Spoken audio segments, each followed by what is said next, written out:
களி கூறவே என்றென்றும் விரும்புகிறேன்.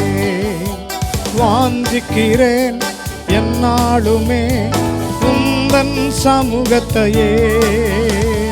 நீ சமூகம் காண்கையிலே ஆவியில் நிரம்புகிறேன்.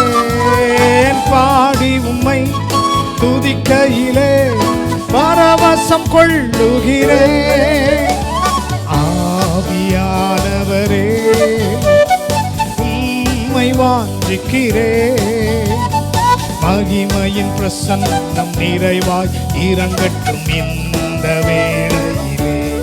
அல்லேலூயா. மகிமையின் பிரசன்னம் நிறைவாய் இறங்கட்டும் இந்த வேளையிலே.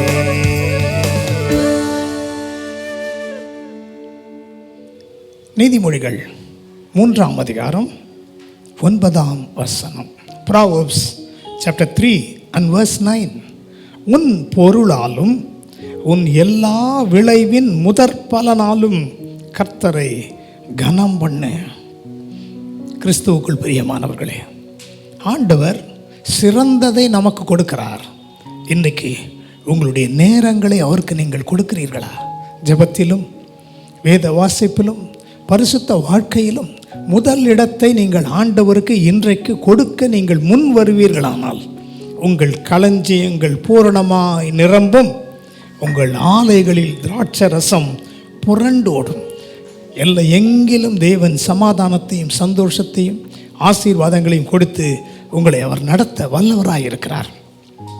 அன்பின் பரலோக பிதாவே, முதற் பலன்களினாலே தங்கள் காணிக்கைகளினால் மட்டுமல்ல, தங்களுடைய கனிகளினால் மட்டுமல்ல, எல்லாவற்றின் முதன்மையான இடத்தை உமக்கு கொடுத்து உம்மை ஆராதிக்க தங்களை அர்ப்பணிக்கிற ஒவ்வொருவரையும் இன்றைக்கு நீர் ஆசீர்வதிப்பதற்காக நன்றி. எங்கள் ஜெபங்களை கேட்டு அநேக சாட்சிகளை நீர் ஏற்படுத்துவீராக. உமக்காக தங்களை அர்ப்பணிக்கிறவர்களை ஆசீர்வதித்து உயர்த்தும் மீட்பர் இயேசுவின் மூலம் ஜெபிக்கிறோம் நல்ல பிதாவே. ஆமென்.